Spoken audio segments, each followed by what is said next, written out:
আপনারা দেখছেন India super league 2024 point টেবিলটি আপডেট দেওয়া হয়েছে 2রা অক্টোবর।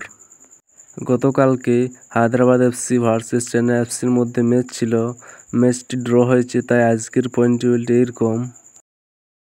1 নম্বর পজিশনে আছে বেঙ্গালোর এফসি, 3 ম্যাচ খেলে 9 পয়েন্টে। 2 নম্বর পজিশনে আছে পাঞ্জাব এফসি, 3 ম্যাচ খেলে 9 পয়েন্টে। 3 নম্বর পজিশনে আছে জামশেদপুর এফসি, 3 ম্যাচ খেলে 6 পয়েন্টে। 4 নম্বর পজিশনে আছে এফসি গোয়া, 3 ম্যাচ খেলে 4 পয়েন্টে। 5 নম্বর আছে কেরালা ব্লাস্টার, 3 ম্যাচ খেলে 4 পয়েন্টে। 6 নম্বর আছে নর্থ ইস্ট ইউনাইটেড, 3 ম্যাচ খেলে 4 পয়েন্টে। 7 নম্বর পজিশনে আছে চেন্নাই এফসি, 3 ম্যাচ খেলে 4 পয়েন্টে। 8 নম্বর পজিশনে আছে মোহামেডান এফসি, 3 ম্যাচ খেলে 4 পয়েন্টে। 9 নম্বর পজিশনে আছে মোহনবাগান এফসি, 3 ম্যাচ খেলে 4 পয়েন্টে।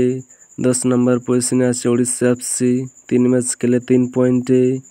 11 নম্বর পজিশনে আছে মুম্বাই সিটি, 2 ম্যাচ খেলে 1 পয়েন্টে। 12 নম্বর পজিশনে আছে হায়দ্রাবাদ এফসি, 3 ম্যাচ খেলে 1 পয়েন্টে। 13 নম্বর পজিশনে আছে ইস্টবেঙ্গল এফসি, 3 ম্যাচ খেলে 0 পয়েন্টে।